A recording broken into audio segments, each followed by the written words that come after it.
Oslo, the capital of Norway, home to Viking history, natural beauty, and some of the best museums we have ever seen. In this video, I'm going to show you 20 of the best things to do in Norway's incredible capital. So let's go!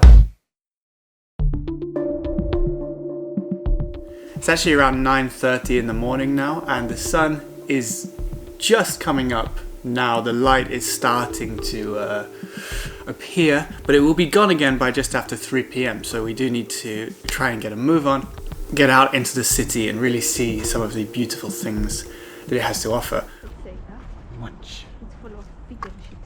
Edvard Munch was a man haunted by anxiety and loss. His paintings often capturing the very essence of human experience, from love to grief to anxiety and dread, the latter of which never clearer than in his iconic work, The Scream, with a view over the Oslo Fjords as the backdrop to this haunting painting. This museum expanded my knowledge of Munch's skill as an artist so much, revealing the true breadth of his works.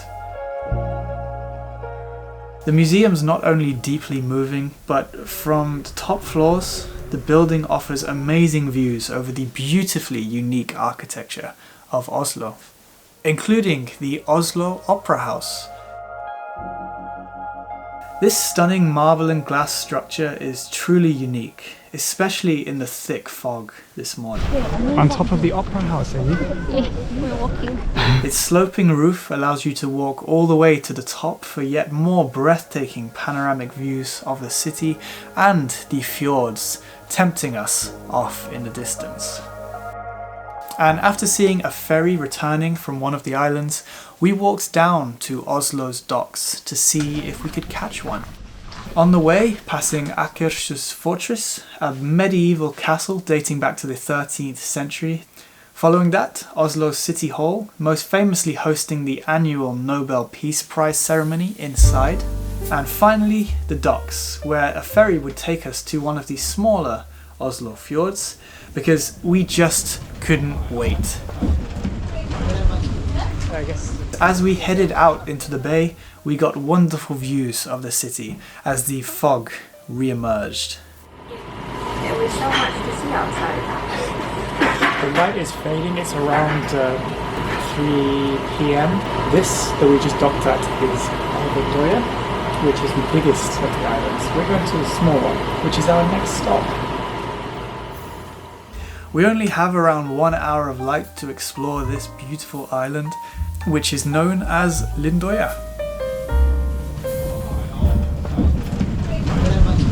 I guess It's very quiet. Silent. Yeah. So as you may expect, these islands do not have cars on them. It does almost feel a little bit like a deserted island if it wasn't for these pristine, colourful, brightly painted houses. We walked across almost the entire island in around 30 minutes, from its woodland to its eerie fishing piers and beaches that would be idyllic in summer, I'm sure. So we were just looking and we can see that very famous lighthouse out there, thinking, oh, we can go there, but that's actually on the next island over. Which is funny because it just looks so close. Like you could swim it if it wasn't so freezing. But almost as quickly as it had come this morning, the light began to fade again for the night. so. As we're walking through here, we're just kind of imagining how amazing this would be in summer. The sun's out, long days, everything would be so lush and green. It's kind of cool, isn't it? Very strange. Yeah. There's not that many people make it to this island, especially this time of year. No, definitely not. So now the fog has really come in and we're trying to catch the ferry. It's very spooky indeed in this forest. That's really good. Here it comes.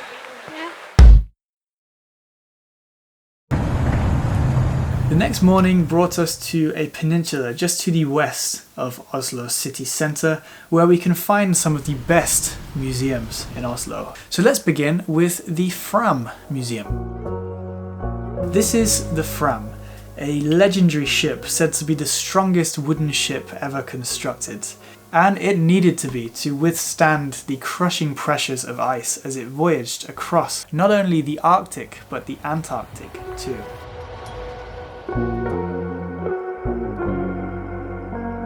This ship holds the record for sailing both the furthest north and the furthest south of any wooden ship.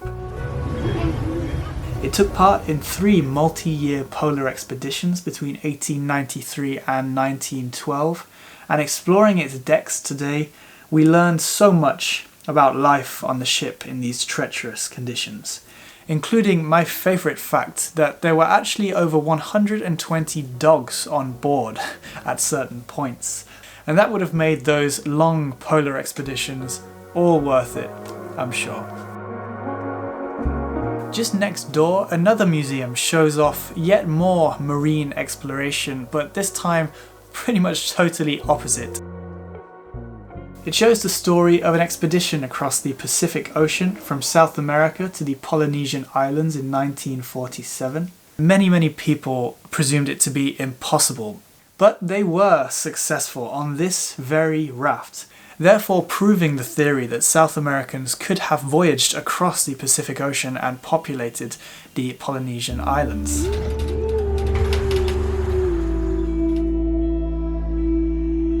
On our way to the final museum today, we stopped off at Hook, which is right on the tip of this peninsula. The sea is like glass right here.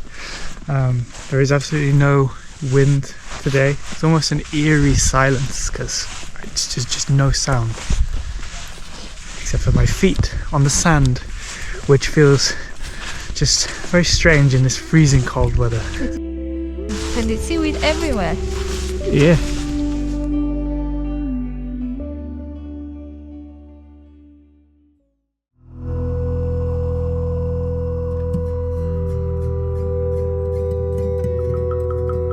The Norwegian people have a long history of resilience, living through sometimes harsh weather conditions, having a deep connection to nature and the environment around them, and the sea, which has shaped Norway's culture and economy.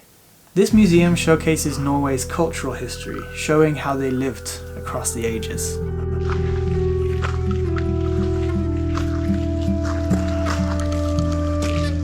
Around 1,000 years ago, Norwegians were skilled seafarers, traders, and warriors who explored and raided across Europe, establishing settlements in Iceland, Greenland, and even North America. This time was long ago, and not much evidence is remaining of it today, but this museum is home to a very rare piece of history.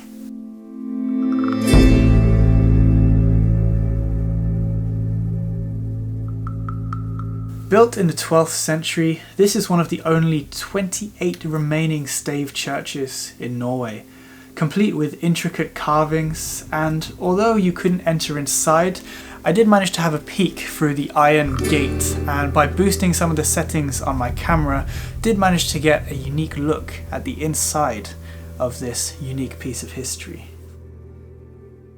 Now, I did want to take this time to quickly mention, if you do want to see even more of Scandinavia, we visited Oslo as part of a large road trip across Denmark, Sweden, and Norway.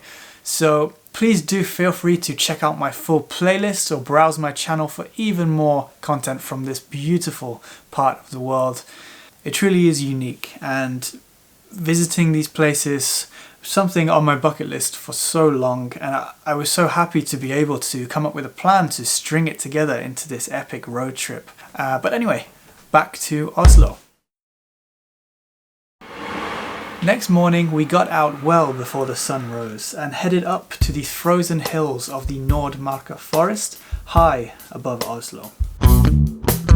So it's early in the morning right now. It's around 8:30, which means the sun has only just come up, and we're actually in the hills around 400 meters above sea level to be exact.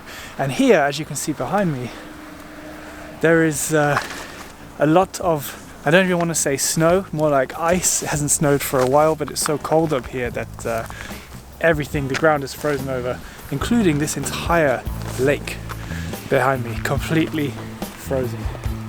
It's like a winter wonderland up here, as they say.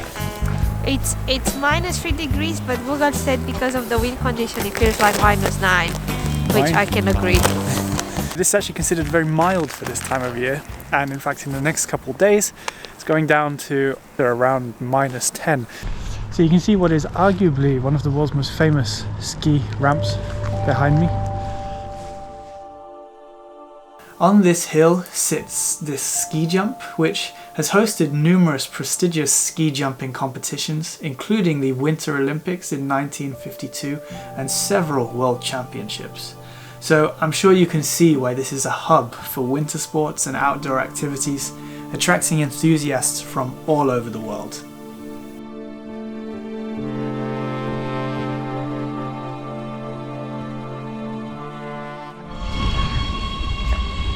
We can wait for the other one anyway.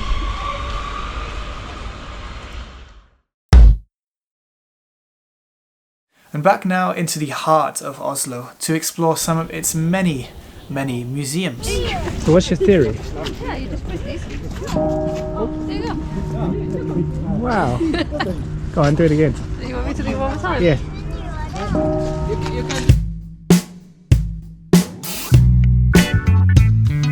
Beginning with the Oslo Reptile House, which may be small, but it's home to many unique animals, including even a black widow spider.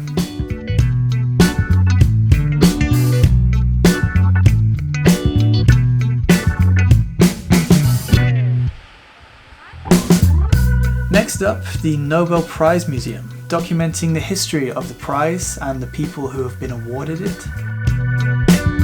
Henrik Ibsen was a Norwegian playwright who lived and worked in Oslo.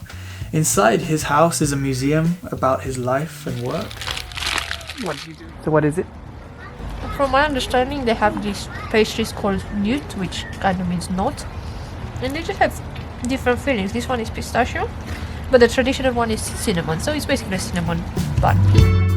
Next up, the Natural History Museum, a massive building home to a full cast of Stan, one of the most famous and well-preserved T-Rex skeletons ever found.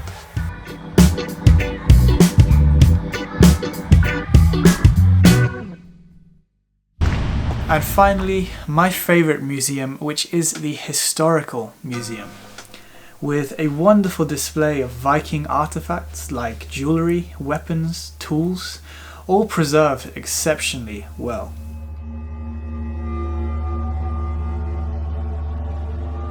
To think of the stories that these objects must have is mind-blowing, and the details still visible today are just stunning.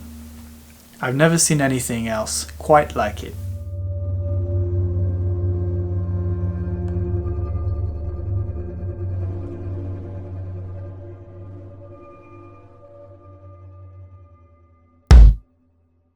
Now, as promised, it is the final day, and it was perfect because the sun had come out and it was time to head out into the Oslo Fjords.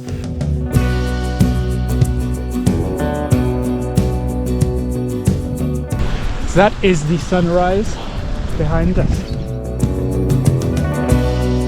Our first island stop is the closest to the city, being only 5 minutes away by ferry, and it's the largest of the Oslo Fjords. The thing that's so lovely about these islands is that they're so close to the Oslo city centre.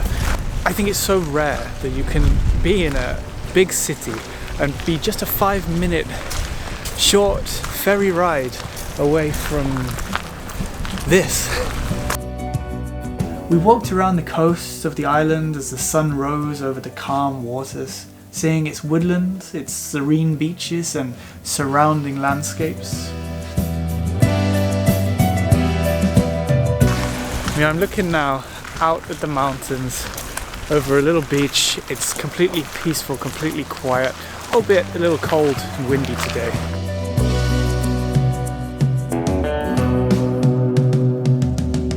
This island offers a fascinating blend of history and nature in the form of the remains of a monastery that dates back to the 12th century. We're free We can go into the warmth. into the warmth for 5 minutes. I'm eating Fram Museum, and it's the best thing I've ever had. It has crisps on it and taco meat, and it's just delightful. From Norway, very good place.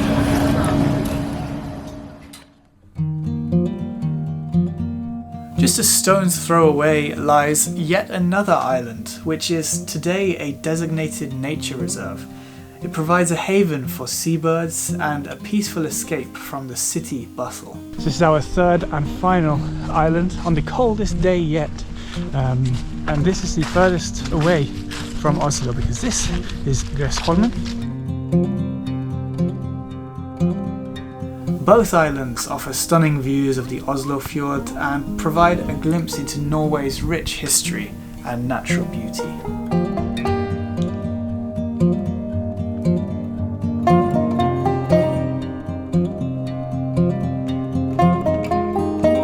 And so that marks the end of this guide to Oslo. I really did hope you enjoyed it and found it helpful. We spent 5 days exploring all of these things, and to be honest, there was still so much to do around this incredibly unique city. And if you do know of anywhere in Oslo that I missed out of this video, please do consider adding it into the comments below. That way we can all share ideas and explore even more of what Oslo has to offer. If you do want to see even more from Scandinavia, as I said earlier, please do click this playlist here, or even more from Europe, in fact, as we're always seeing what beautiful things we can find. Thank you so much for watching this one, and I will see you in the next one. Goodbye.